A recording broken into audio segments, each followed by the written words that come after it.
Good morning, everybody.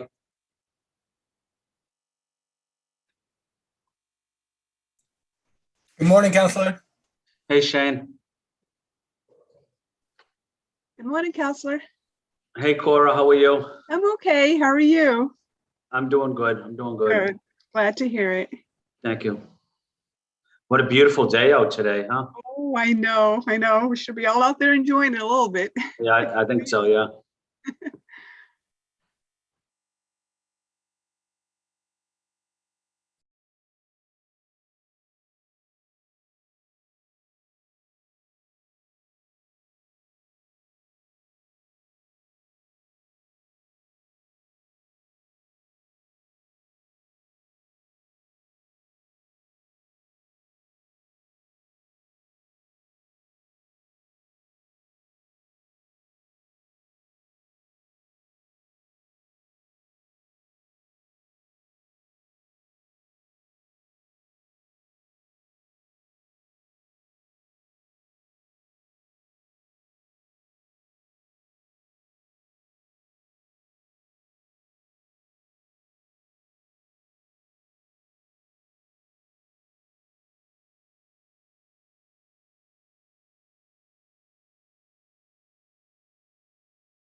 Morning, Eddie. Hey, Matt, how you doing? Not too bad. How about yourself? Good, thank you. Hi, Council O'Malley. It's Cora. Good morning, Cora. Good morning, Shane. Great to not see you, but be with you. Likewise. Good morning, Mr. President. Morning, Shane.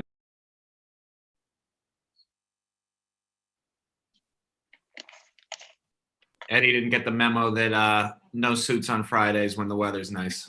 No, I didn't get that memo yet, so I'll check my inbox. I'll make sure I follow through on that next Friday.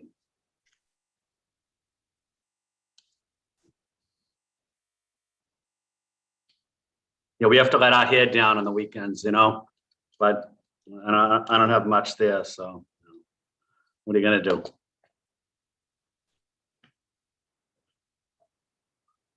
When I started this job, I was a good-looking guy. I had a full head of hair, and look at me now, you know. I was 6'5" tall.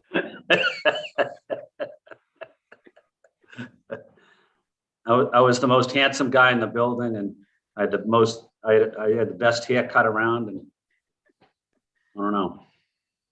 You're still in the top 3 in my book. I see I've come in while we're telling tall tales here. I resemble that remark. 1 sec, sorry, I've been having some technical issues, so we'll get going in like 2 minutes, guys. My apologies. Hi, Council Bach. Good morning. Morning, Cora.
All right, I've got things working. Let's see. All right, I see Councilors Flynn, Mejia, O'Malley.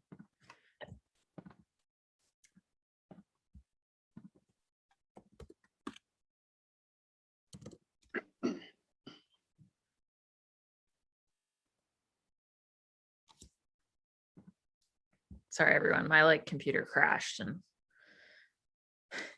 now it's back, so all's well, hopefully. All right, are we ready to go? Staff Ready to side? go when you are, Madam Chair. Awesome. All right, we're gonna convene this working session of the Boston City Council. For the record, my name is Kenzie Bach, the District 8 City Councilor. I'm the chair of the Council's Committee on Ways and Means, and this is a working session in that committee today. Forgive me. This working session is being recorded. It's being live streamed at boston.gov/city-council-tv and broadcast on Xfinity Channel 8, RCN Channel 82, and FiOS Channel 964. The council's budget review process will encompass the combination of public hearings and working sessions. And so the hearings are where we hear from departments and we take public testimony. And these working sessions are just for counselors and they're to get our questions out on the table so that departments can get us answers back in writing and at the hearings, and we can make the whole thing more productive. So that's what we're up to today. If you do want to testify, not today, but in future days in the process, you can go find the whole schedule at boston.gov/council-budget. And you can sign up to testify there. You can also go to boston.gov/budget-testify. Or you can shoot us an email at ccc.wm@boston.gov. And we're going to have 2 dedicated public testimony hearings. So May 25th at 6 p.m. focused on BPS, and June 3rd at 6 p.m. on everything else. So if you want to come in an evening and just speak and not wait for a presentation, that's the time. But you can also come at any of the department hearings and speak at the end of those. And you can submit a 2-minute video of your testimony as well. So if you want to do that in advance, we ask for 48 hours in advance, but then we can actually attach it to the end of the hearing so that it plays in the public record. Oh, and you can tweet us your questions and comments at #BOSSBudget, BOS budget. So my long preamble, today's working session is on dockets 0524 to 0526, orders for the FY22 operating budget, including annual appropriations for departmental operations, for the school department, and for other post-employment benefits. Docket 0527 to 0528, orders for capital fund transfer appropriations, and dockets 0529 to 0531, orders for the capital budget, including loan orders and lease purchase agreements. And what we're focused on today are the departments, a whole set of departments that we have hearings coming up for.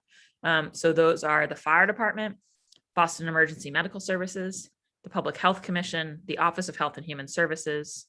So those 3 will be a trio and a hearing together. The Boston Transportation Department and the Public Works Department, which will also be a duo in a hearing together.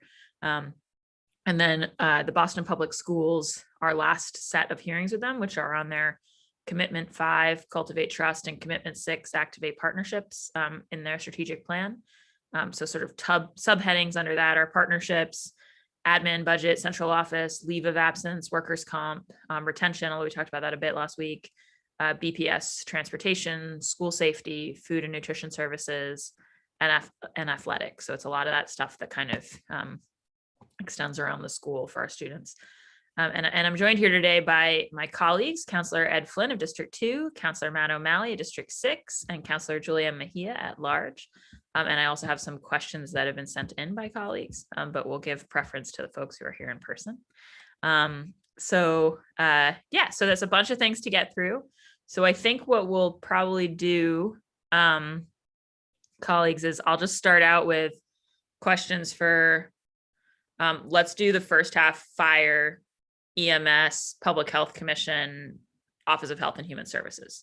And we'll do a round of those, and then we'll go back and do transportation, Public Works, and BPS, just to kind of split it.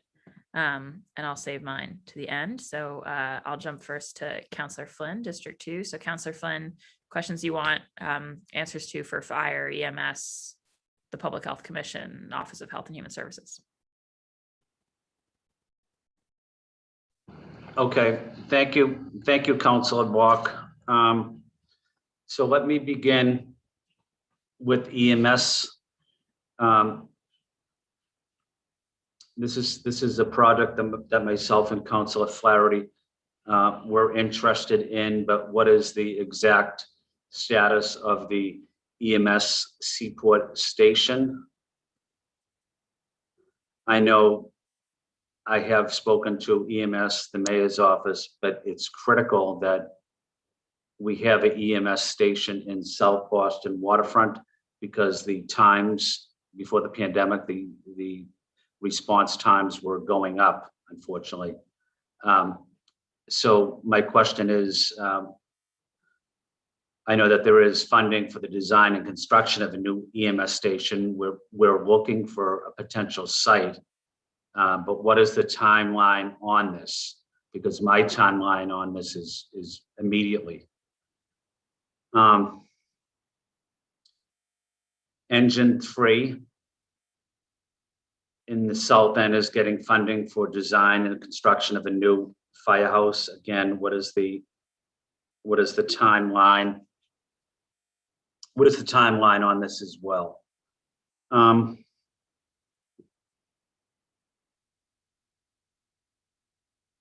Last year, Councilor Block, we had a lot of issues, obviously, with fireworks, but do we have funding this year for outreach and education on the dangers of fireworks? What programs do we have on fire prevention and preventing illegal fireworks? These are quality of life issues, but also important public health and public safety issues. Let's see.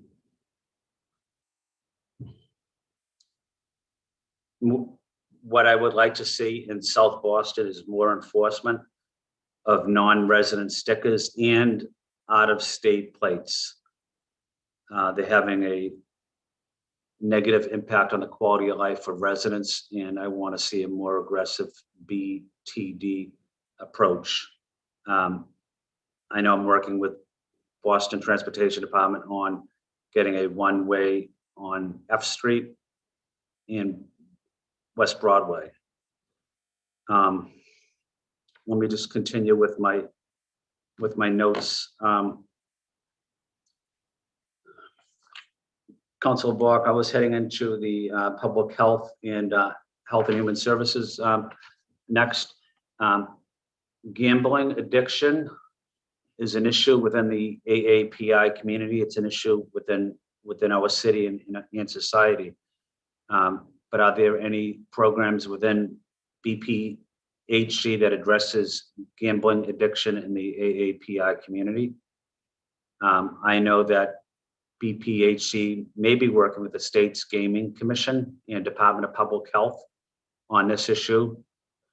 And I'd like to see if I'm able to receive an update on it. And I would like to ask public health, especially on gambling issues. I notice a bus on Surface Artery that waits, and it goes directly from Surface Artery in Chinatown to the casino over in Everett.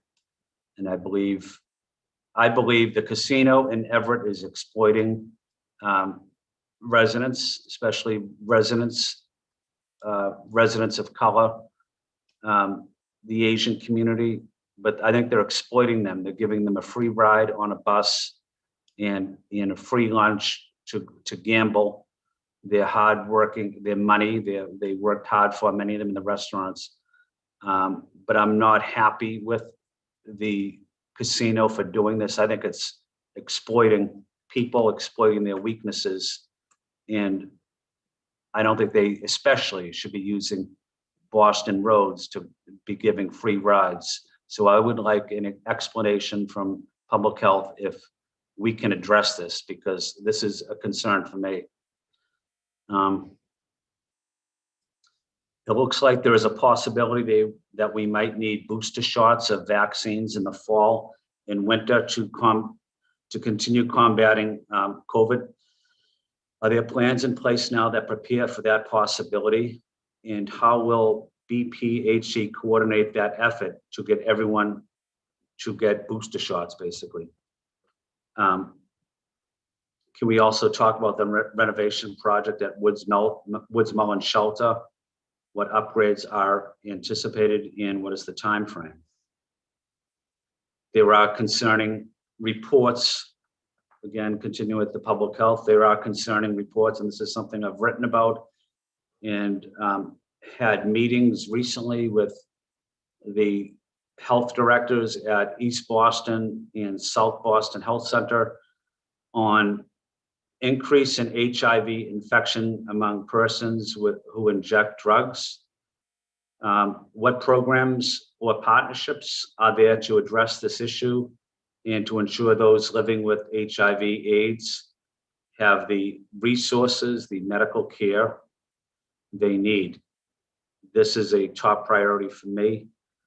I want to make sure we're as compassionate, as helpful, proactive in helping people living with HIV and AIDS and providing them the medical care and services that they need. But also I want to see, as I mentioned, I also want to see about HIV infections among persons who inject drugs. That is increasing. I want to see what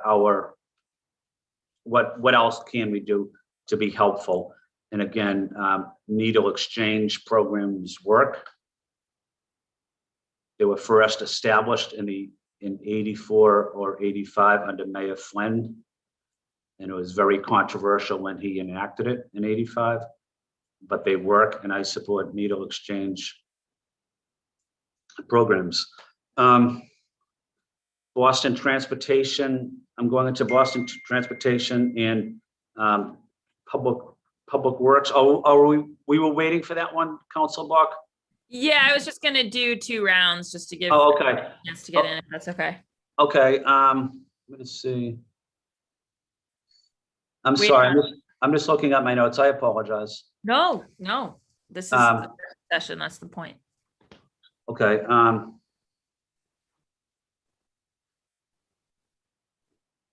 I think that's it for me, and I'll wait till the next. I'll wait till the next round so we go into. So was BTD part of this one? No, but it's fine. So. Oh, you want? So I was just trying to give, so it's fine because it's all part of this working session. So it doesn't really matter. We were just doing fire, EMS, public health, OHHS first, and then we'll do BTD, PWD, BPS second. Okay, let me hold off. Okay, great. Awesome. I'll come back to you. Thank you, Council Block. No, thank you, Councilor Flynn. Councilor O'Malley, and then it'll be Councilor Mejia, and then Councilor Braden's also joined us from District 9.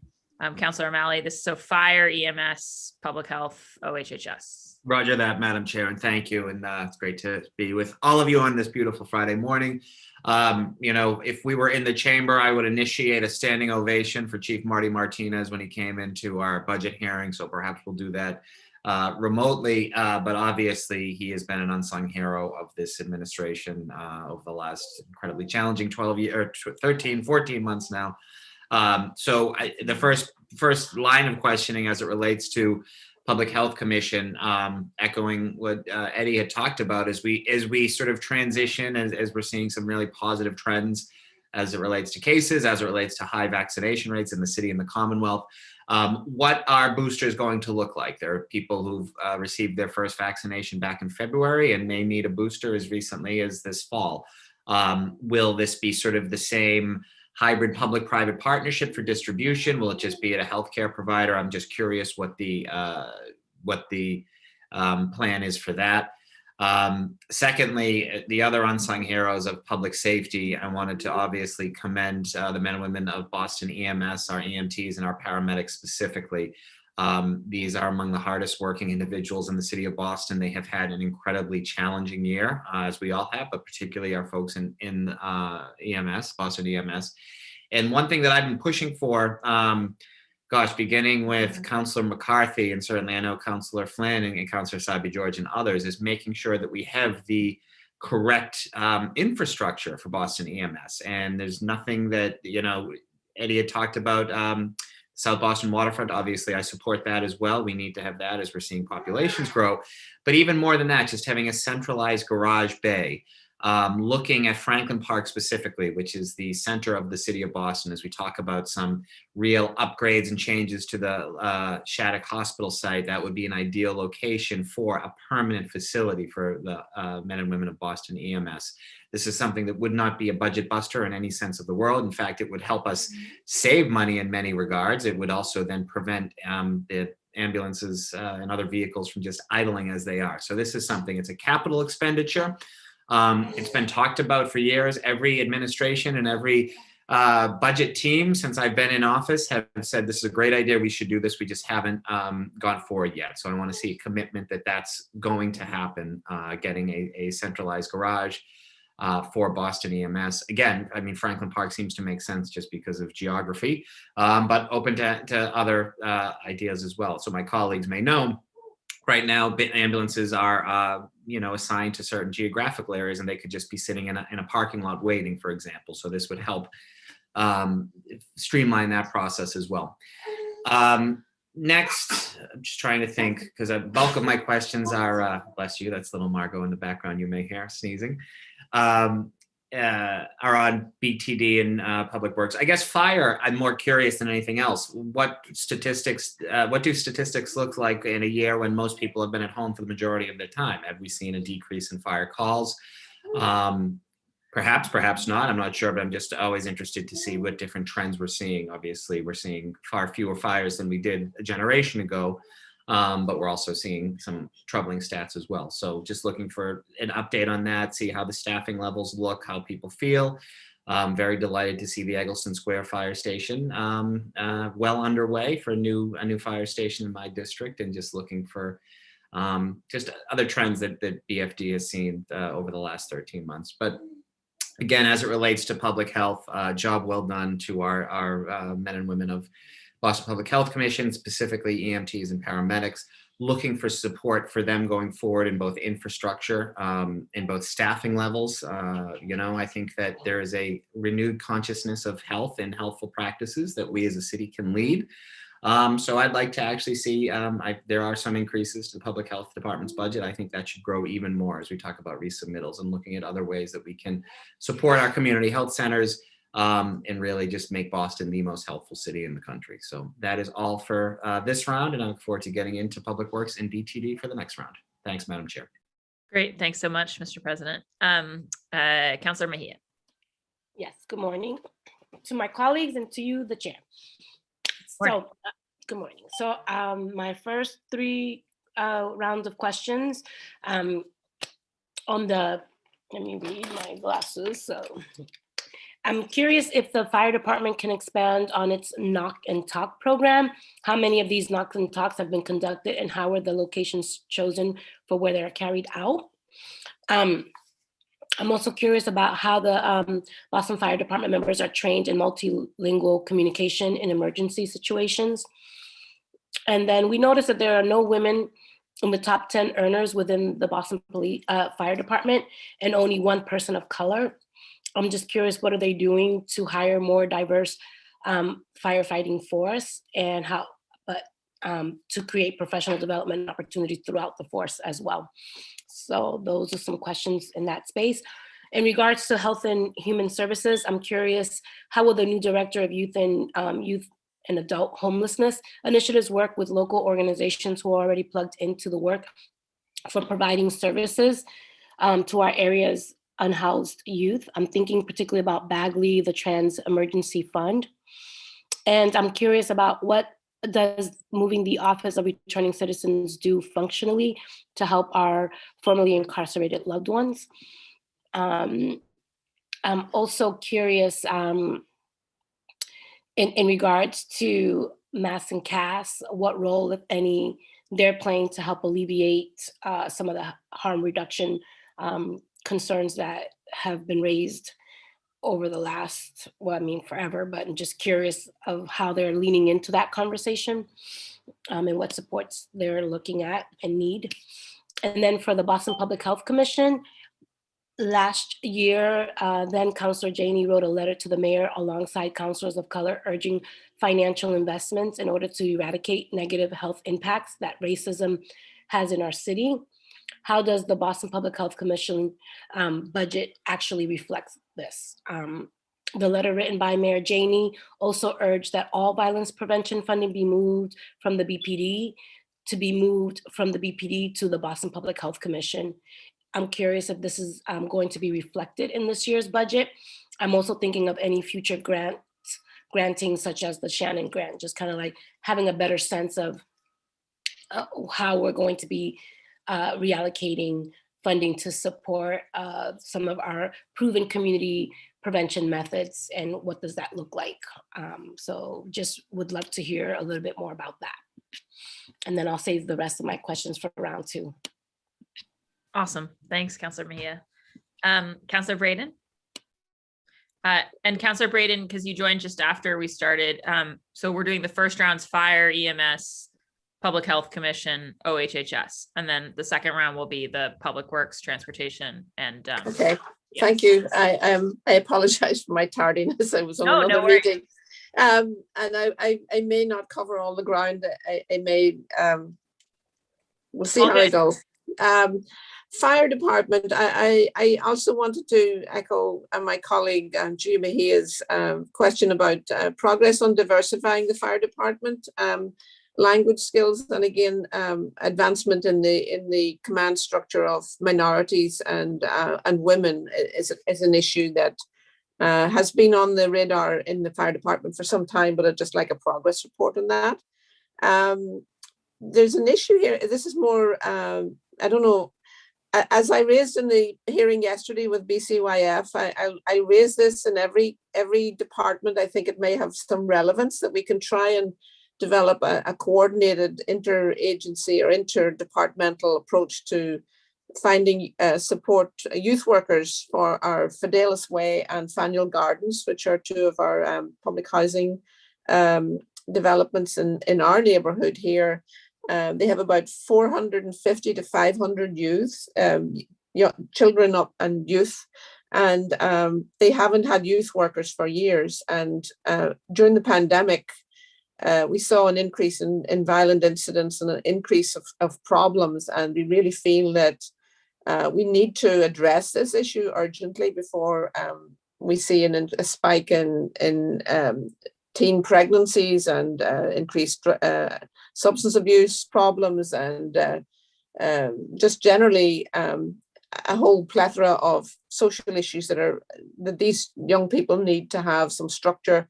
And youth workers, I'm going to bang the drum in every department I think has some interest in this issue. Can we have an interdepartmental conversation about youth workers for these particular developments? And I'm sure there are other developments in the city would also merit some scrutiny on this issue. So that's something I want to talk about. So what else? What other department are we talking about here?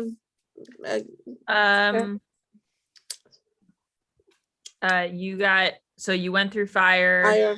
You did public health.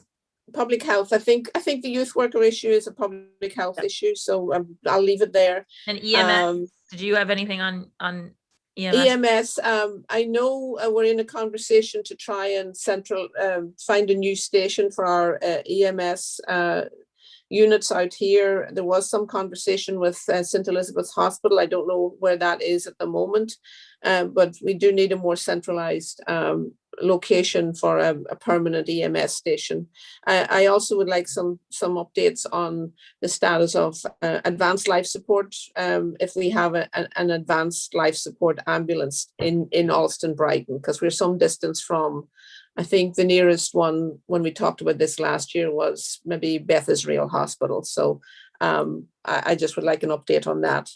And also maybe some breakdown on the number of calls that our EMS are called out in terms of substance abuse issues and overdoses. I know from talking to our police department that mental health issues and substance abuse emergencies are pretty high. So I just wanted an update on those sort of response rates to those sorts of calls in the neighborhood. Is that it for now? Yep, that's it for now. All right. Great.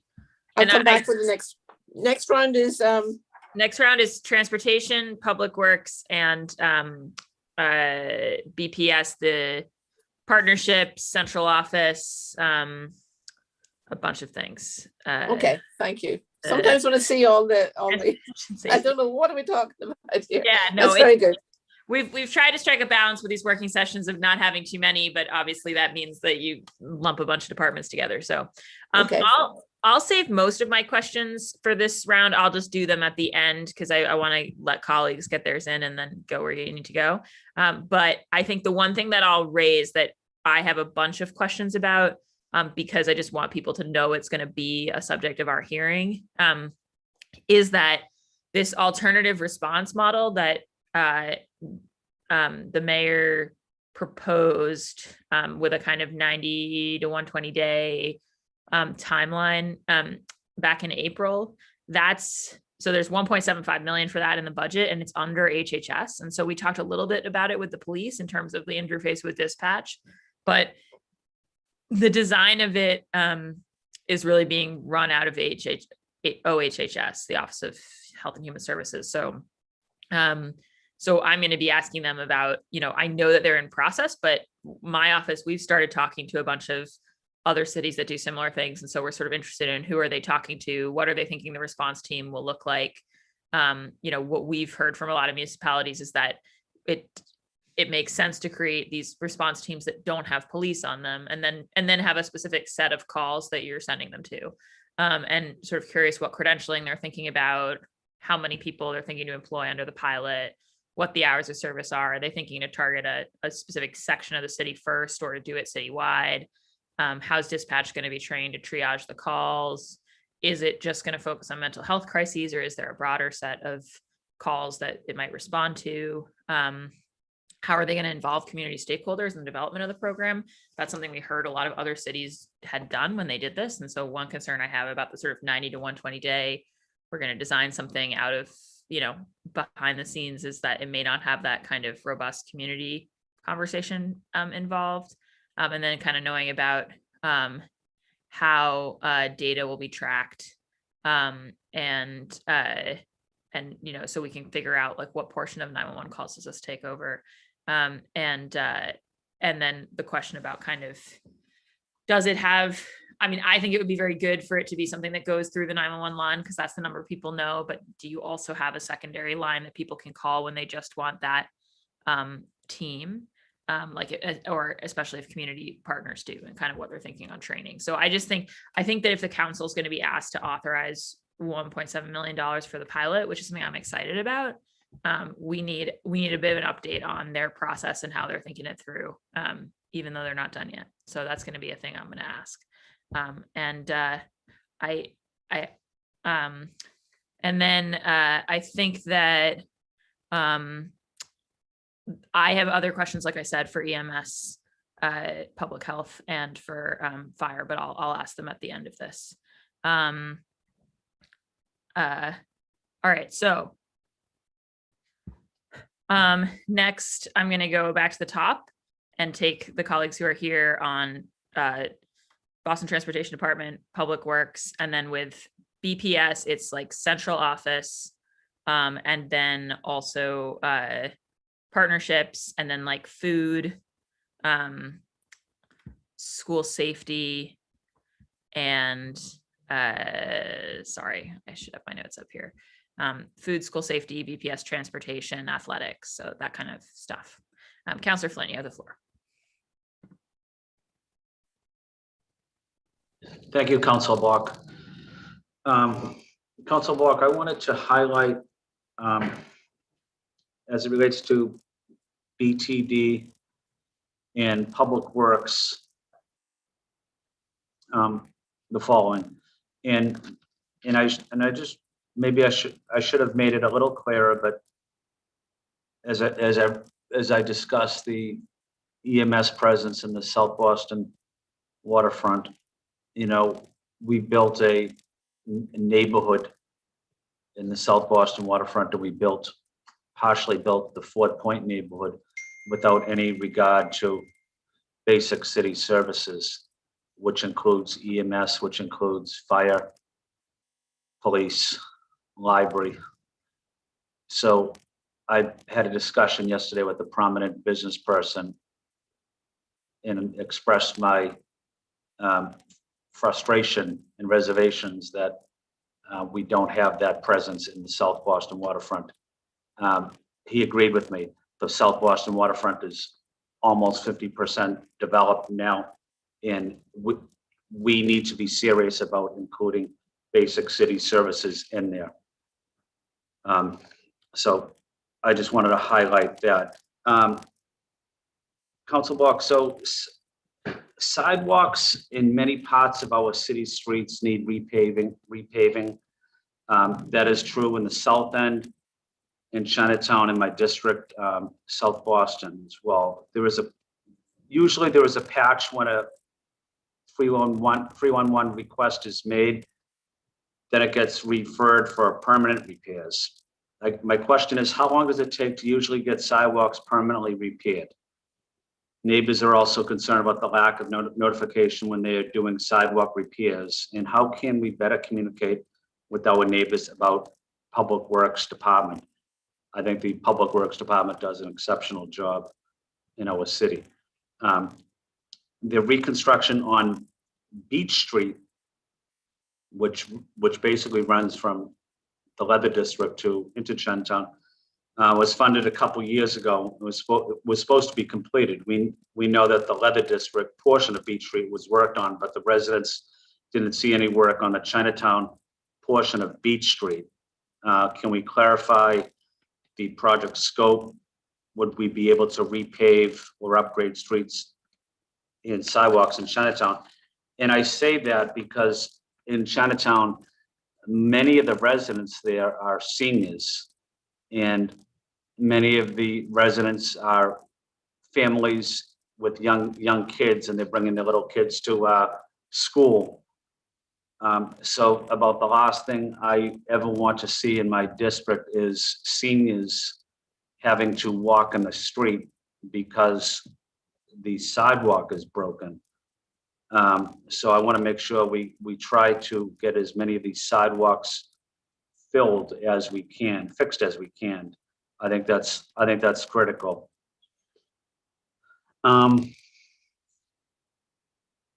Neighbors in the south end are eager for the Albany Harrison Avenue redesign to begin, which has been in the works for a long time, and it was funded in our capital budget for FY21.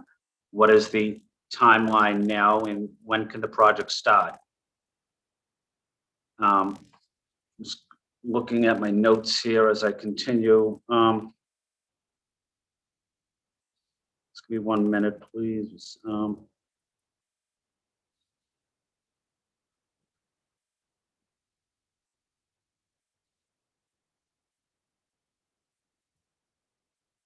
Okay, I'm sorry. I'm sorry, Council Block. We would like to see more infrastructure improvements in the form of speed humps, raised crosswalks, rapid flash beacons, road diets, curb extensions, speed feedback signs, all-way stops and pedestrian islands, more blinking pedestrian signs. I was on a meeting last night, I believe, with some residents on First Street and Summer Street, talking about pedestrian safety. And someone had a radar gun and they were checking the speeds of people driving down Summer Street. Some of the speeds were as high as 90 miles an hour going up L Street. Many of them were 80 miles an hour, 70, 60 miles an hour. We desperately need to lower the speed limit, but even more importantly is the enforcement of the current speeding laws. Working with BTD and BPD is critical. Residents want a speed bump. on L Street and 6th Street, like they have on Marine Road or 6th Street, as cars continue to go very fast between the lights. We want blinking pedestrian signs at L and 3rd Street, where the car crashed into a building recently. Salty neighbors will only cross streets at the lights on Broadway, 5th or 8th Street because they know many of the streets are unsafe, including my parents who are elderly parents, and they do a lot of walking with their grandson who's special needs, a special needs boy who has difficulty walking. But my parents walk with their grandson, usually on the weekends, to church or to the library. And speeding cars are a problem, even when you're in the crosswalks for seniors. People will drive right by you in the crosswalks. Is there an update on all the way stop at Pappas Way and 1st Street?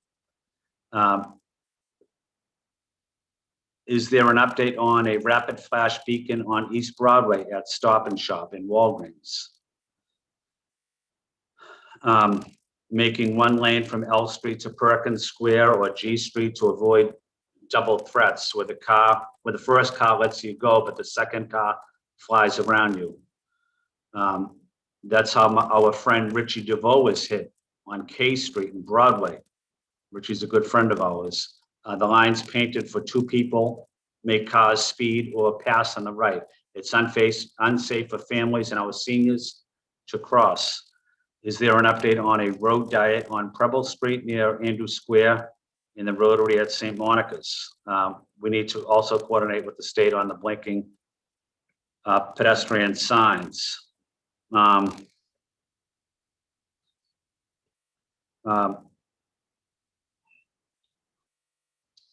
We have a little bit more work to do out in front of St. Peter's School on some signage.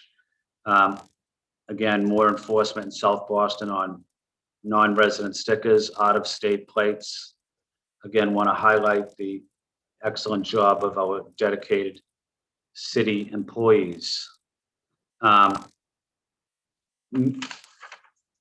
Buck, are we going into BPS now, or should we? Yeah, you can go into BPS now, Councillor Flynn. Okay. Many of our students unfortunately experience hunger at home and rely on school breakfast and lunches. Are there any plans or programs that address this issue, especially during the summertime?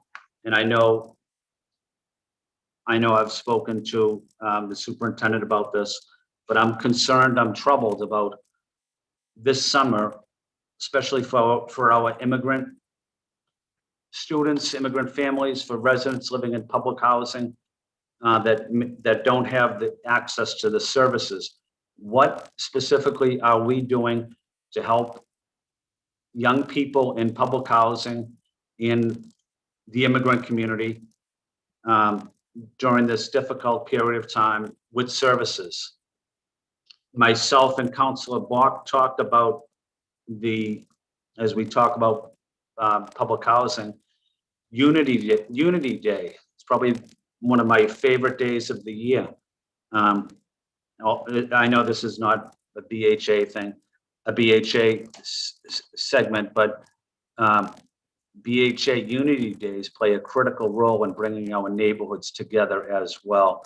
Want to give a shout out to BHA, but to ask to make sure that we have a complete list of all the BHA Unity Days, and where we can partner with various city departments to have them present, where they might be able to provide some social services or updates on some of their programming. Madam Chair, I have other BPS related issues, but I'm going to hold off on that, and I'll do it at another time. But I thank you for giving me this opportunity, Councilor Buck. Great, thank you so much, Councillor Flynn. Councillor O'Malley? Thank you, Madam Chair. So I'll start with BPS just because I have one specific question on that. I had raised it at the budget hearing earlier this week, but it's probably more appropriate for me to raise it in this form, and that's And I hope no one reads it as an indictment of the great people who work in central office, but it seems that every year we see more and more individuals, which is great. We know there's a lot of work to do, but I'd like for the council to be furnished with a list of everyone's name, title, and salary that works specifically in central office. So that's the BPS one for now. We can get into more specific ones as we get into the hearing. As it relates to Public Works, obviously a shout out to Freddie Mycroft and the great team down in District 6, there, and Robert Lewis as well. I'm curious about costs associated with our trash pickup and recycling. I would again think that this could be an anomaly of a year where I know my family was generating more trash because we were home for so much more, and I'm curious how that affected our rate.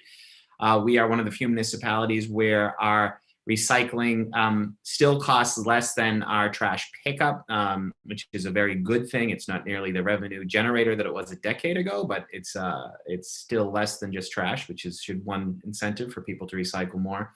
So I'm curious what those figures look like. We're locked in at a rate, so that shouldn't change, but I'm just curious, what this year's collection looked like as opposed to last year. Also, since 2012, I've been working with myriad colleagues on getting a curbside composting program started. And I know virtually everyone on the council now supports it. We were told that the funding would be in for last year, and due to the pandemic and some other things, things have been held off and held off. This is a subscription service, so this is zero cost to the taxpayer, and it's obviously voluntary, but leveraging the buying power of a city contract, we'll be able to negotiate better deals for our constituents. I need to know when that will start, and I'm going to be absolutely vociferous on this. If we cannot get this on the books, then it's going to be very, very difficult for me to vote for this entire operating budget. I am that serious about this. It's been 9 years we've been waiting, and I will not wait any longer on this. So I need a concrete timeline when we will have our curbside composting program happening. And again, one of the reasons I'm so passionate about it, it's obviously good for the planet, but about 25% of our trash that we're burying right now is organic, which means we could save a quarter of our tens of millions of dollars of trash collection costs right now. So again, this is something that is good for the taxpayer, and as someone who takes the financial health of our city very, very seriously, this needs to be ready to go now. Similarly, another thing that we pushed for was textile recycling, which can still generate a revenue. So that's another thing that I want Public Works to be able to grow. We've seen some bins pop up, which is great. I appreciate that. Like to see that expanded as well. As it relates to BTD, ECHO, I know Councillor Flynn talked about a number of traffic calming measures. Obviously, it's what we hear about constantly, and it's what we need for safety. So looking at new innovative ideas. And seeing what the timeline is on that for speed humps, speed bumps, beacons, etc. Other changes to the road design.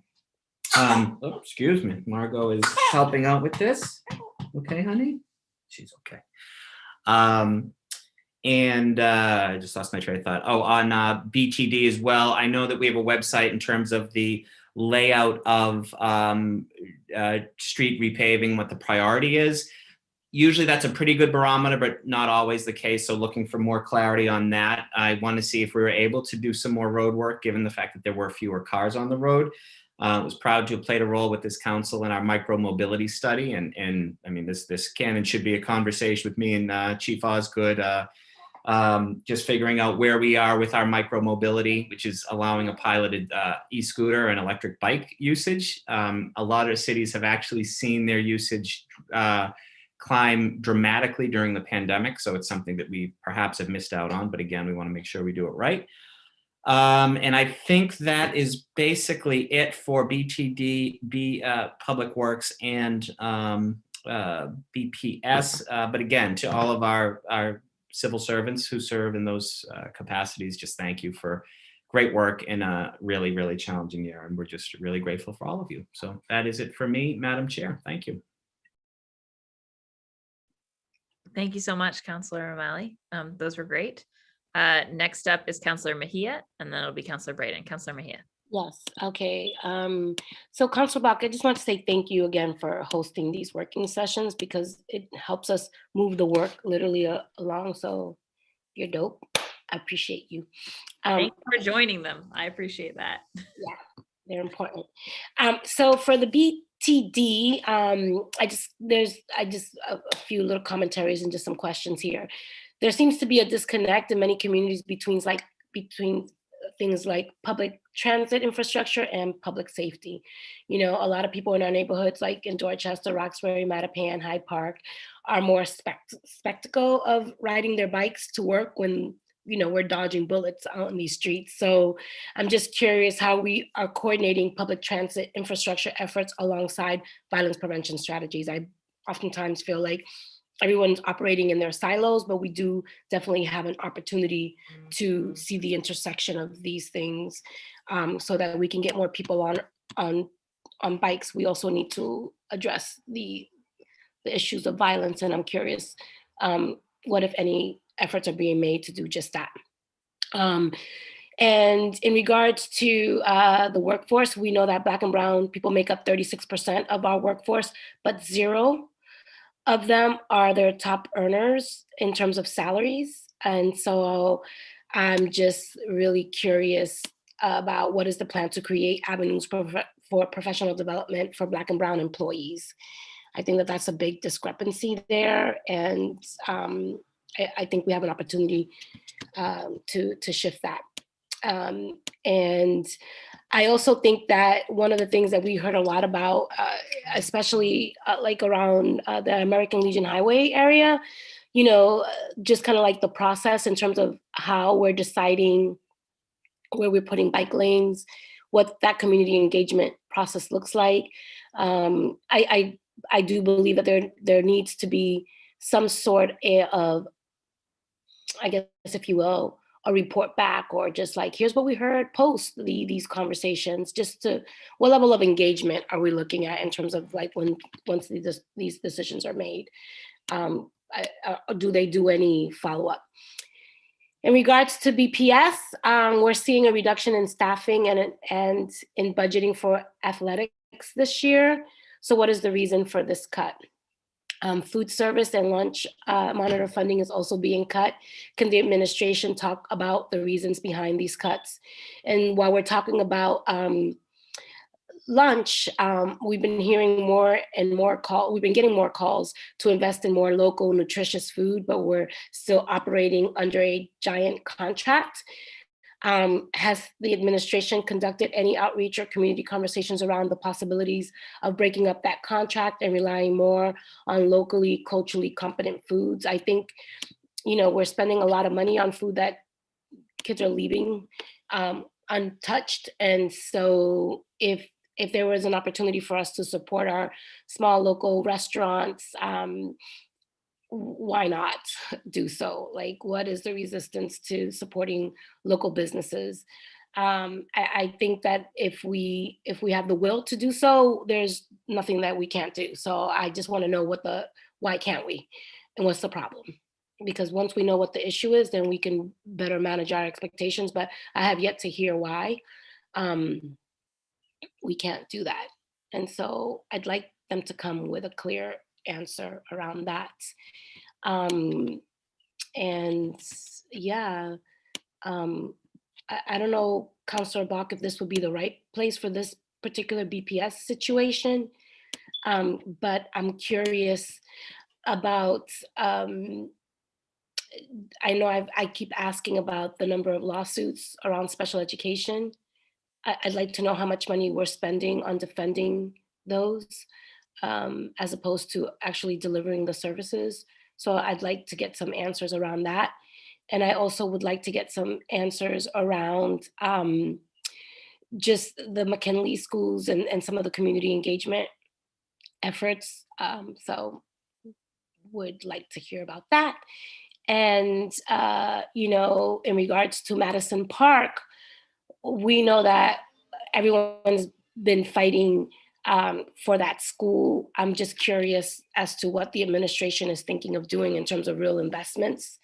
You know, they're already thinking about changing the leadership, and I feel like stability is important. And so I just would like to know what are some of the investments, dollar amounts, that they're going to be making to help support Madison Park.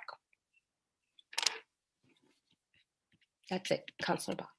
Great, fantastic. Thank you, Councilor Mejia. Yeah, and all those questions, I mean, a couple of the things like the lawsuits question, we're sending over as info requests after the last hearing anyways, but happy to have it in here too, make sure we get an answer. Great. And now Councilor Braid. Thank you, Madam Chair. I also want to echo my appreciation of doing these working sessions. You know, it helps us get to grips with the actual nuts and bolts of the budget and get drilled down. Let's see. One concern that I have is with regard to the BTD.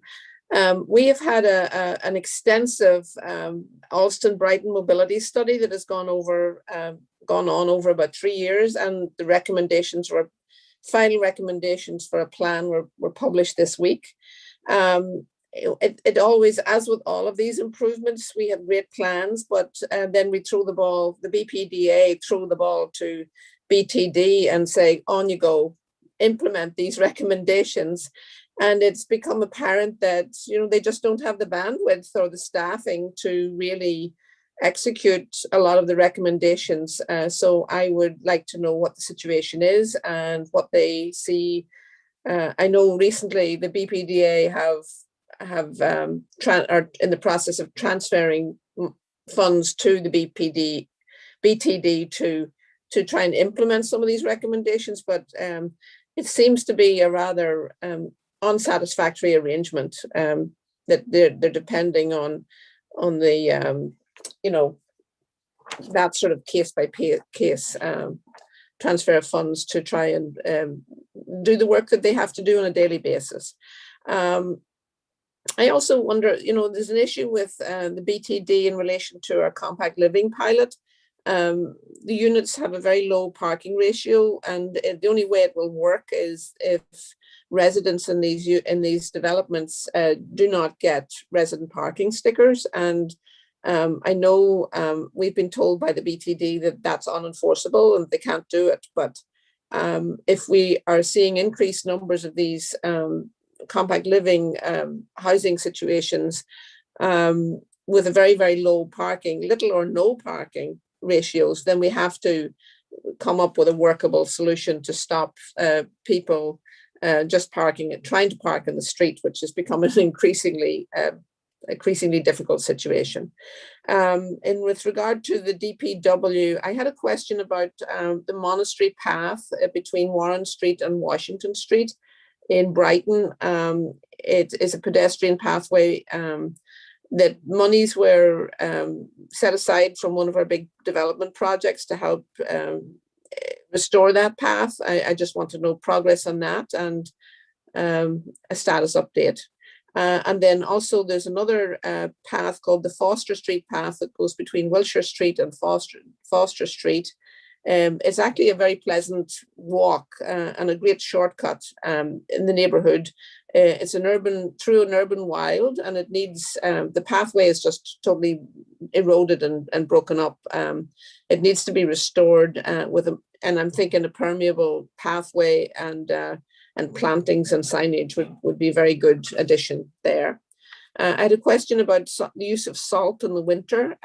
With changing weather patterns, we're seeing less snow, but we're still seeing a lot of icing in the winter and dangerous road conditions with black ice. I'm just wondering, in terms of, do we have other options for treating roads other than salt to try and not increase the salination of our waterways? Let's see. I also want to echo Councillor O'Malley's appreciation of the textile recycling boxes. We have one in Brighton Centre. I'd just like to know where else. Do we have others in the neighbourhood, or where are they across the city? Is there a map that would indicate where we could take our textiles for recycling? And then with regard to BPS, this is an issue that's come up recently with some of my constituents. Apparently there are federal funds allocated for special education services and equipment for special ed students who attend private, religious and charter schools. And I just would like to know how much money comes in from the federal government and how much of it is spent. I heard, and this is hearsay, that they had to return $30,000 that were unexpended recently, and that could be complete hearsay. It may not have any basis in fact, but I would like to get some more information on that issue, and to ensure that the students whose parents choose to send them to a different school, that those special needs students get the services that they need. And I think that might be it. Thank you very much. Fantastic. Thank you, Councillor Braden. I will do the rest of my questions now, but before I do, I just want to give councillors who are still on a chance if Councillor Flynn or Mejia had any like last minute questions that you thought of that you wanted to get in. Just raise your blue hand or let me know. Otherwise, I'm gonna go to mine. Councillor Flynn. Yeah, thank you. Thank you, Council Block. And I just wanted to highlight one issue as it relates to BPS. Certainly, it's an issue I've highlighted recently and highlighted in the past, but I'm really asking for BPS to think about how we provide some instructions to students about the proud accomplishments and sacrifices of immigrants.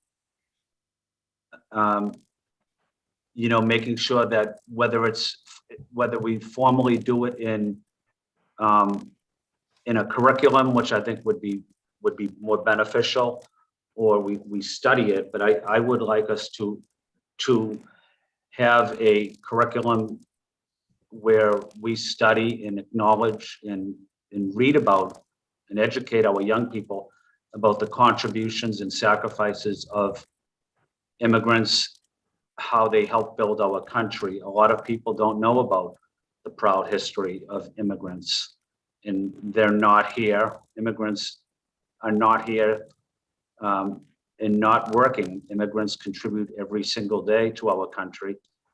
And the frustrating part for me is we don't hear about many of the positive stories about immigrants. And I think that's needed.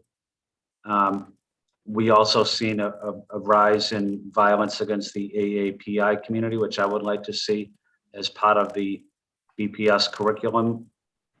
And I think that would help our city.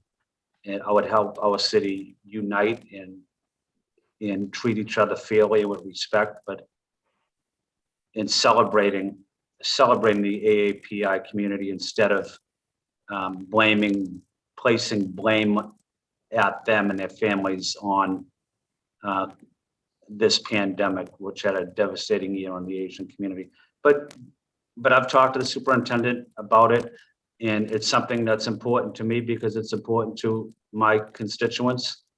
And I know it's important to a lot of immigrant families too. They want their story told. And the best way to tell their story is educating young people in the BPS system. Thank you, Council Buck. Thank you so much, Councillor Flynn, for that important point. Councillor Mejia, Councillor Braden, any last things? I'm trying to give everybody a chance because I have a long list of questions. So I just. Thank you, Madam Chair. I'm all set. Thank you for your facilitating this conversation this morning. Okay, great. All right, then I will jump into Councillor Mejia. Anything else? No, I think I asked all my questions at this point. So Great. I'm just here listening to all the other stuff y'all got to say, but I can go and listen. No, you're welcome to listen here. I didn't want anyone to be waiting impatiently. So I will jump into mine. So on the fire side, wondering when we actually expect the Engine 33 project in the Back Bay and the Engine 37 project in Fenway to get scheduled. Love to hear a timeline on either. Also hear the status of the fire alarm roof and antenna design project in Fenway Kenmore. Interested at the fire alarm building, just in whether we need, as the Muddy River gets revamped and everything, whether we need to capture quite so much space for fire related parking, or if we can give some of that back to the park. Wondering if the HVAC boiler replacements can expect any energy and cost savings.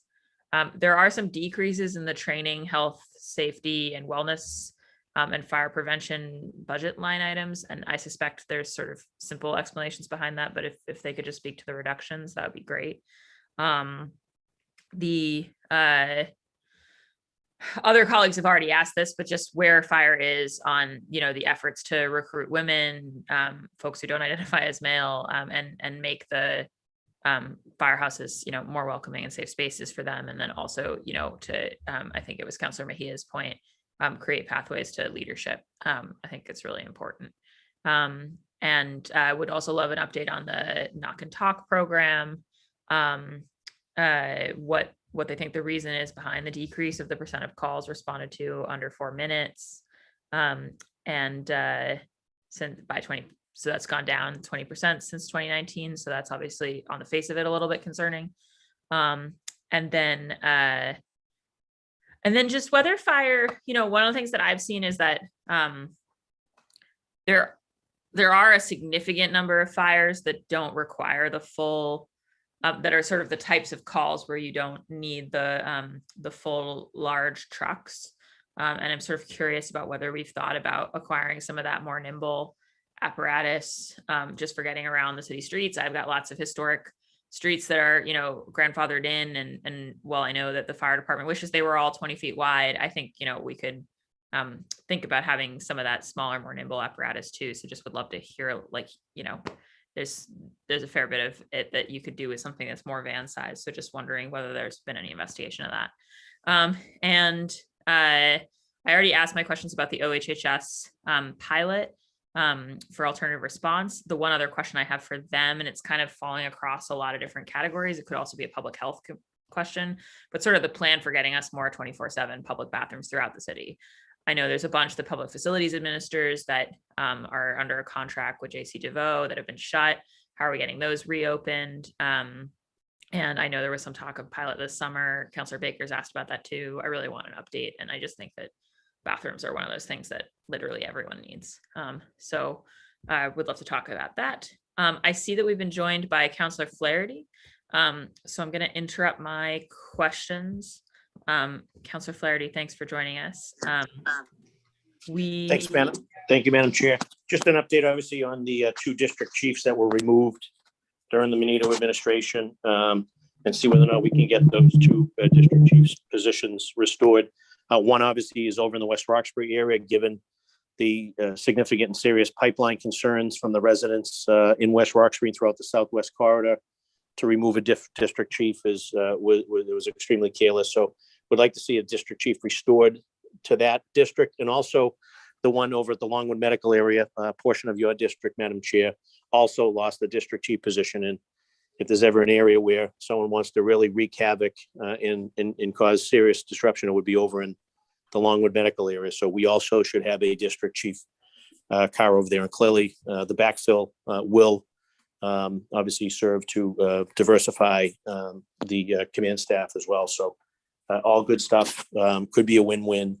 Not quite sure why those 2 district chief cars were removed, other than sort of political retaliation. But nonetheless, time has come to have a conversation about restoring in the interest of public safety. And again, given that it's Longwood Medical area, and again, given that it is over near the pipeline. So those are important questions that need to be addressed that I'd like to see added in the budget discussion. And trying to see if anything else comes to mind, Madam Chair.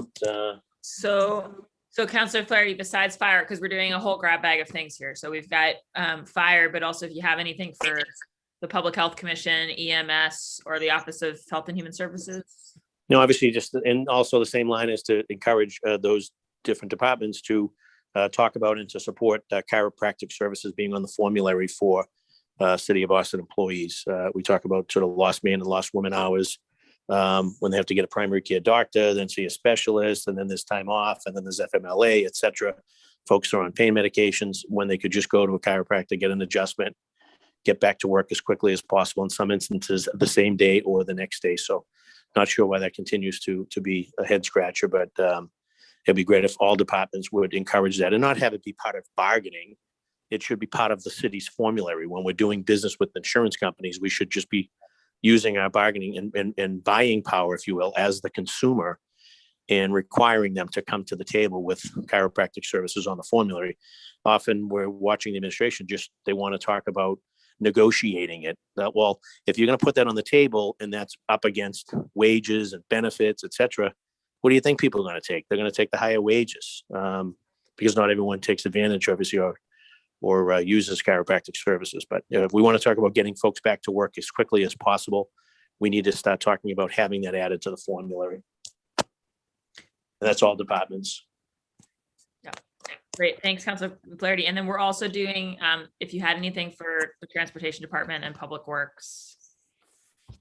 Yeah, obviously on the BTD stuff is the stuff we continue to advocate for with respect to Vision Zero, and just trying to make sure that our streets and sidewalks are safe for pedestrians, cyclists, and motorists alike, and making sure that we're doing an audit on our crosswalks to make sure that they're clearly visible and illuminated where possible, and also signage across the city. And it's so convoluted. Go up and down any street in any neighborhood, in any district of the city, and try to make sense of some of the signs. So at some point, I think we're going to need to do an audit on the signs, or maybe we create a sign czar position and bring some sense to the signage. And that goes from resident parking to street cleaning, to do not park, to loading zones, et cetera, et cetera, et cetera.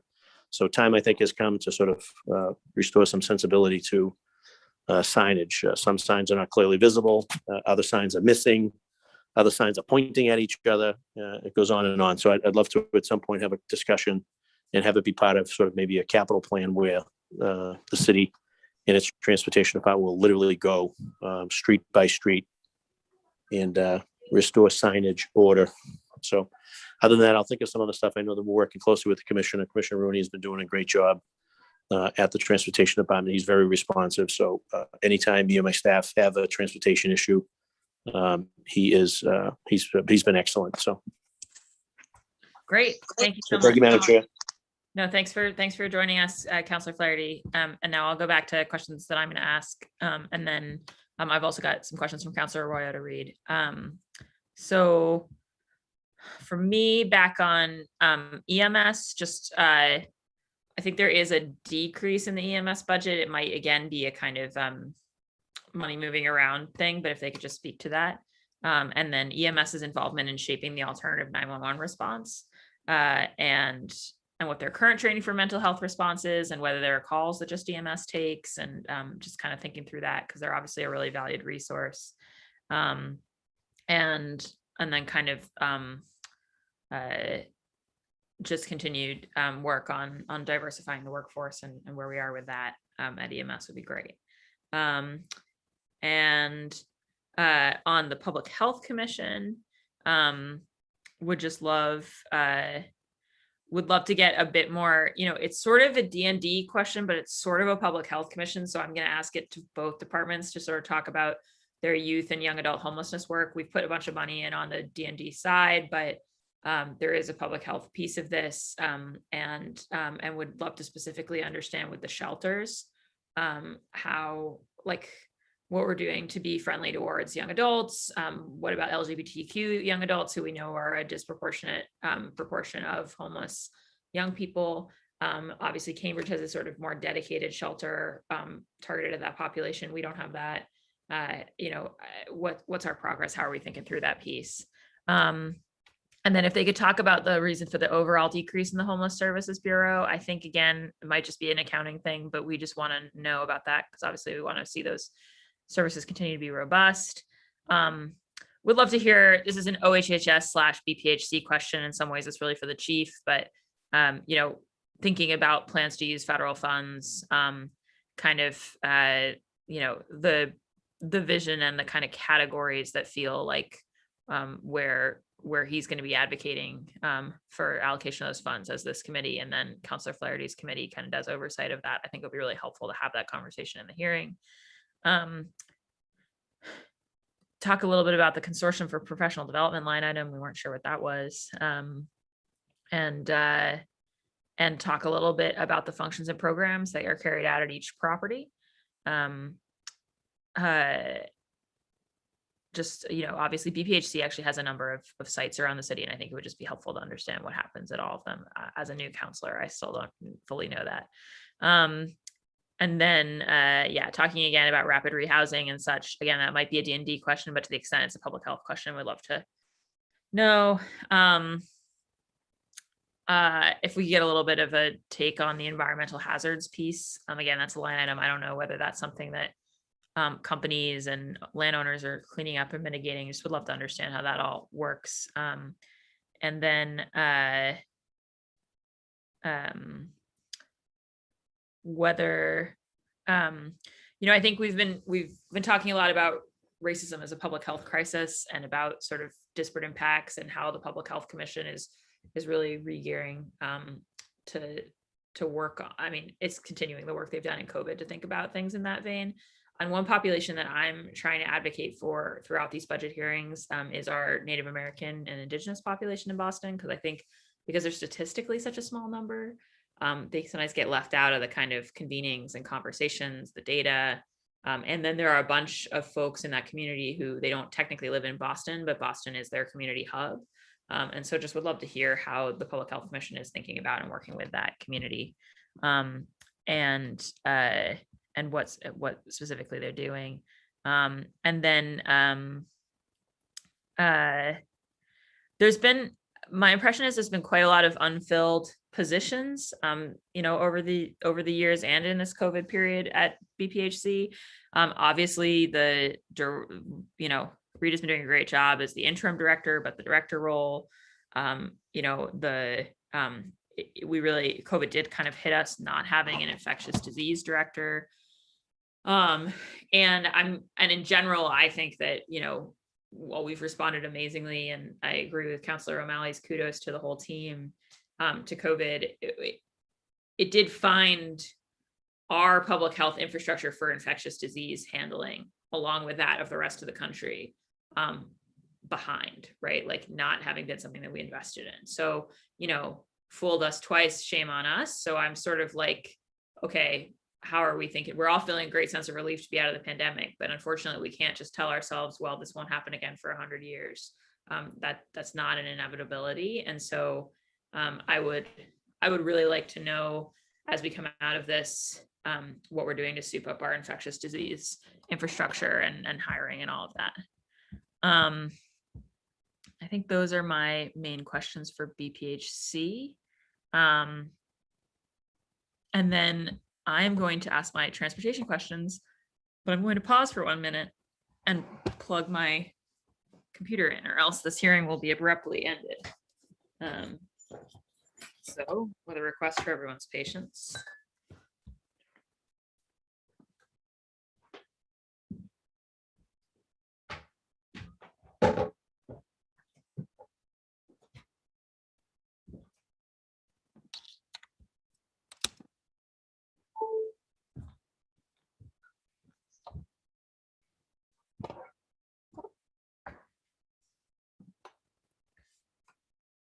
Okay, I am back. Have battery power now. Okay, so for me, for the Boston Transportation Department, understanding the continued bike lane rollout context, obviously we got a bunch of those with Connect Downtown down this year. I think there's probably some work still to do kind of more collaboratively with the community on the rest of the network, and also on thinking about, like, we sort of just laid those down around the parks, but we didn't change anything about the islands and the infrastructure of the crossings at the corners. And some of them are a little wonky. So want to check in about that. Definitely what the delivery timeline is on the one on Boylston Street over in the Fenway, where of course, it feeds into that intersection where we had really dangerous, we've had it's an ongoing dangerous situation. And unfortunately we had a fatality a few years ago.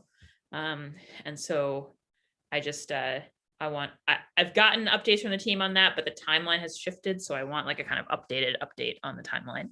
I am interested in whether there are places where, particularly complex intersections and stuff, where we could think about having like lights, signalized lights for bikes at ground level that are kind of at eye level in the same way as we have for drivers. I don't think we need that everywhere, but I think there are some places where it could actually really help. Just want to hear about the thinking about that. I have some resident parking issues. Got to talk to the state about Mugar Way, but in the West End, just putting it on the radar that there continues to be a sort of sense of inequity about access to residential parking in the West End. Saw that the Office of Streets reduced its contracted services. So curious whether that's just something cyclical or services coming in internal. Talk about the expansion of the Open Streets program. I love Open Streets. Are we going to do them places where there might not be a Main Streets district? Because I've got a lot of those places in my district. And kind of how, in general, this is a probably BTD and PWD question, how we're thinking about extending some of the things we've learned in the pandemic and some of the like outdoor patios and such that we've been able to do into the post-pandemic world. They could talk a bit about the Transportation and Community Leadership Academy that's being proposed in the budget book, and a bit more about the subsidies for public transit that were introduced in the budget, and just this is me beating on something that I and a lot of people in the council really care about, but just how we are accelerating the execution of a real Vision Zero plan. Again, what's our kind of signalization update? What's our kind of our scale of change for making unsafe intersections safer? We were talking with Landmarks about the backlog of dealing with landmark petitions. I think there are a bunch of intersections in the city that we know are unsafe, that we know need redesign. Kind of understanding what we understand to be the timeline for really tackling those would be great. Totally agree about refreshing our crosswalks. I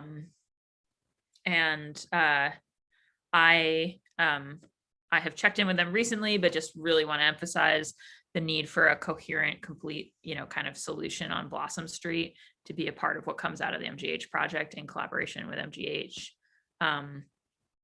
In Back Bay, we definitely want to hear the update on kind of, I know we've been working with the commissioner around sort of an inventory on the parking side and making sure that our mix of meters and residential parking makes sense for the current uses today. Also, Beacon Street, obviously we did narrow that street in order to make it safer and slow things, but we still get a lot of speeding. I've had some requests about raised crosswalks there, still have them throughout, really all over the place. I think the department has most of the specific places from me, but everywhere, from Mission Hill to Beacon Hill, I've got the requests for raised crossings. And I think it raises again the issue that we brought up last year, where in last year's budget there was kind of a discussion of the idea that that there would be some of these more tactical interventions for slow streets and safe streets that we would be able to put down without winning the whole slow streets program. And I haven't really seen that move in a way that's been discernible as a counselor. So need to talk about that. Continuing efforts to diversify BTD's workforce. I think that I'm just sorry, I've got lots of questions. I would love an update on how the department's thinking about the interaction with DCR around the parkways and the question of it's very unclear. It seems like we actually should control parking on the parkways, not just we morally should, but also that we may actually legally control it. So want another check-in on that. I already mentioned Boylston Street and Fenway. We need it to be so much more friendly, not just for bikes, but for pedestrians. It's critical. And I've already got folks so concerned about crossing that street there, and so many seniors. So it's just crazy. Definitely want to make Brigham Circle safer. That's an ongoing issue. Longwood and Huntington, figuring out what we're doing with the Huntington, South Huntington money to make that intersection safer. The overall, I think we continue to have, despite the BTD's work, not with the MBTA, which has definitely improved over the last few years, continue to have challenges with the quality of the streets around the rails, where the rails run from Brigham to Heath. And it creates a lot of potholes and stuff that are tough for my folks who are using wheelchairs, bikers, et cetera. So figuring out how we can get a more solid maintenance plan going with the MBTA and BTD. And the problem is, the issue is really where the line of jurisdiction is. That's where we find that problem. And then I've talked extensively with BTD about the Terrace Street issue, Gurney Street, the mid-block crossing by Roxbury Crossing, something we hope can be part of the MBTA project, and a whole bunch of places where crossings are not safe. I want to stress what Councillor Flynn mentioned, the issue of just sidewalks, the lack of transparency for folks about how quickly a sidewalk's going to get repaired, when it'll get really repaired versus patch repaired. And just the fact that, like, we do have so many places where you have to go out on the street if you're in a rolling device, and it's not safe for folks. And we have a lot of those along Huntington and Mission Hill, but we have them a lot of places. We also have a lot of brick sidewalks in my district, and I continue to be frustrated that it feels like, because they're more expensive to repair than other sidewalks, we leave them until they get into a pretty bad state of disrepair. And some of them are really heavily used. For instance, we continue to really want a complete refresh of the Dartmouth Street bricks from kind of Boylston to Beacon, which is a major thoroughfare, folks going to the Esplanade, tons of tourists. And we did do some nice work around the memorial at Newbury and Dartmouth, but we didn't do kind of an across the board redo. And it's something that I hear a ton about from my constituents, and really would like to see happen in this budget. And then with Public Works, where we are, I'm thinking about permeable pavers, making them part of our defaults. And, is there permeable? Somerville did a cool thing with a permeable bike lane. Is there something we could do there just to, help with stormwater management and also reduce puddles in the bike lanes? How could we make that part of our kind of standard reconstructing and resurfacing? Would love, like Councillor O'Malley, to have a kind of map of street resurfacing, because I feel like it catches me by surprise. And then there's lots that I think should be happening and are not happening. Really want to talk about the sidewalk snow removal piloting this winter. That's a Public Works question. And then, just like what we could do as a first step there. Would like to talk about that again. I think I already mentioned workforce diversity, but it's the same on the Public Works side as the transportation side, especially with women. So want to hear plans for that. And then if we can talk about Public Works' role in and plan for kind of like zero waste, like is there a role for Public Works in the green jobs training that Environment's leading? I want to think about how to create a pipeline for residents into Public Works jobs that's also a pipeline into a broader set of jobs. So just would love to talk a little bit about that. And I think those are for now I think, like many district councilors, I have a sort of infinite list of transportation department and Public Works questions, but those are some of the main highlights. And then on BPS, just want to hear about what I know the superintendent's previewed kind of athletics and arts funding, and trying to make that a more complete part of our schools, which I think is super important. At the same time, obviously the federal funding we need to use for one-time things. So just would love to hear how that's interacting a little bit more.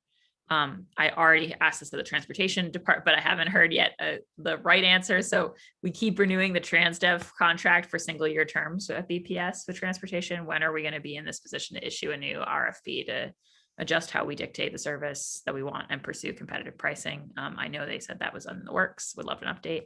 And sort of anything that's kind of an overall long-term transportation plan vision update since we last talked. And also where the transportation budget is actually landing for this year, because it was coming in $1 million under, but I suspect that now that we've reopened, it's in fact coming in over.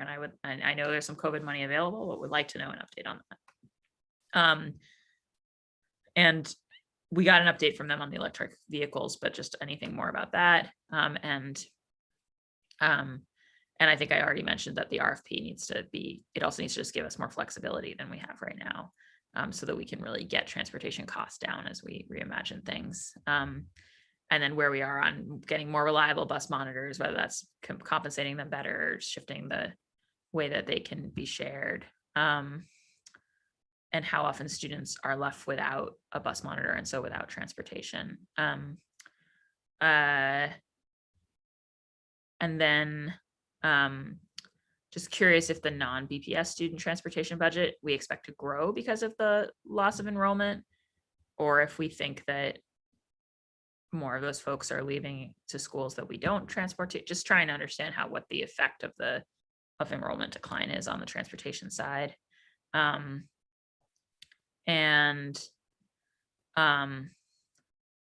You know, as we think about alternate 911 response over in the public safety side in the schools, sort of how we've thought about alternate responses to kind of like school police within the schools would be great to hear.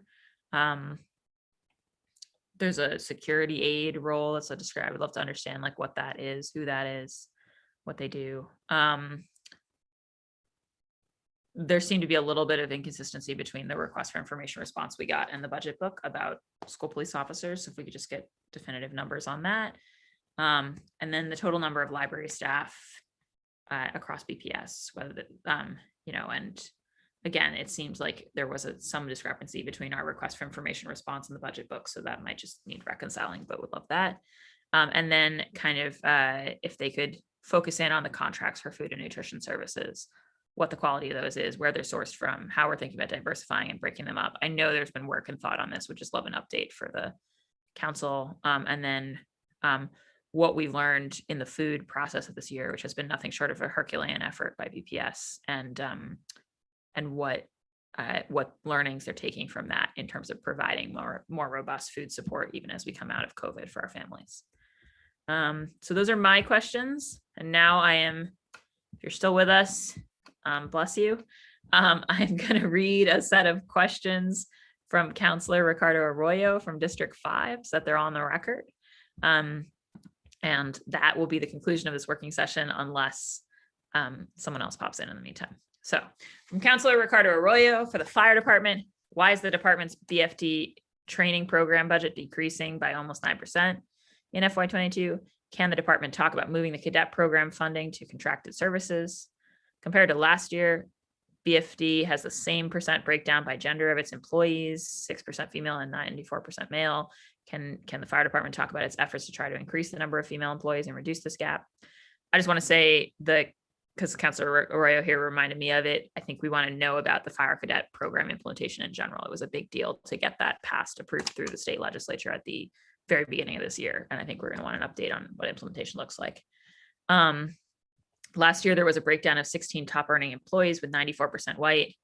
And this year, there's a breakdown of 19 top earning with a similar 95% white. So what efforts are being made to diversify BFD's workforce so it reflects the diversity of Boston, especially in terms of the leadership and top 10 department salaries? Can the department talk about the elimination of the safety, health, and wellness grant from its external funding and what impact this will have? Does that program include mental health supports for firefighters? If not, what part of the budget includes these services? How many women liaison positions does the fire department currently have? Are there any plans to expand the number of liaison positions?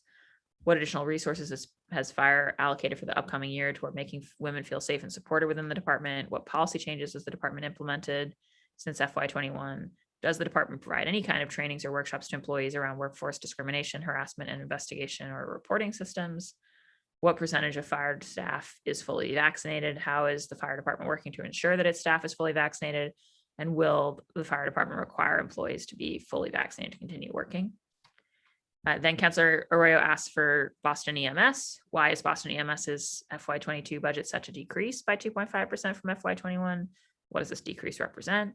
How is EMS working to ensure that its employees are representative of the diversity of the city of Boston? What efforts are made over the past year, given that the breakdown looks almost identical to the information provided last year?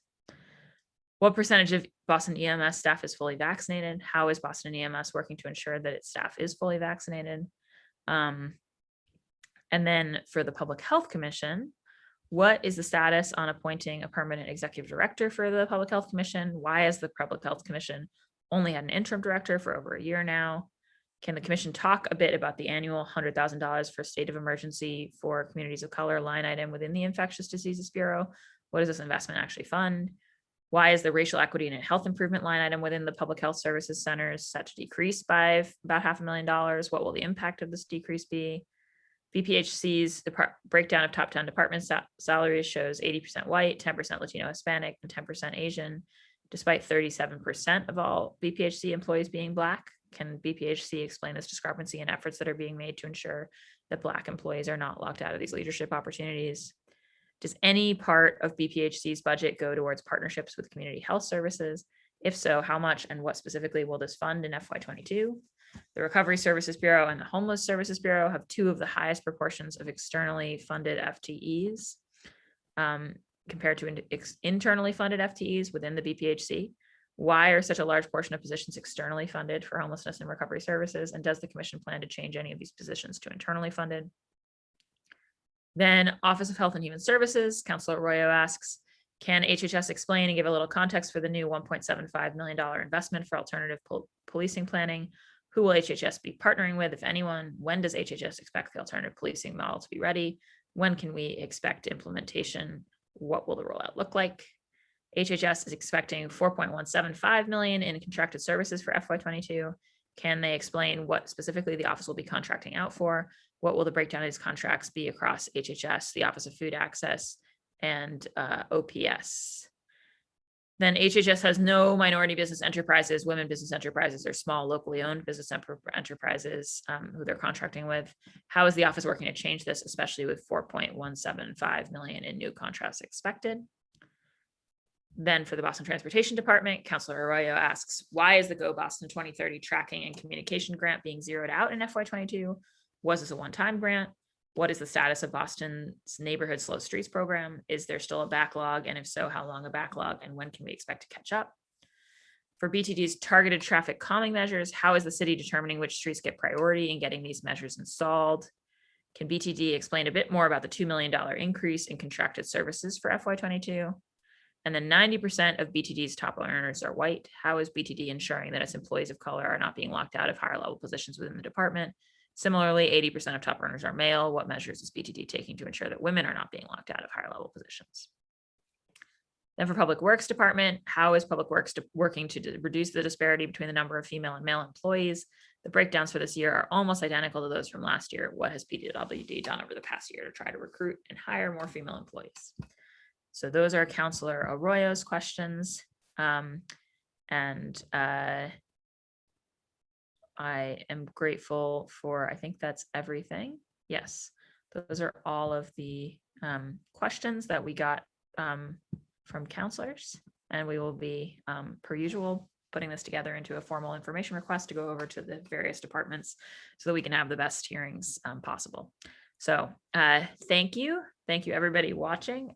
With that, this working session of the Boston City Council's Ways and Means Committee is adjourned. Thank you all. Hi, Counselor. Thanks, Cora.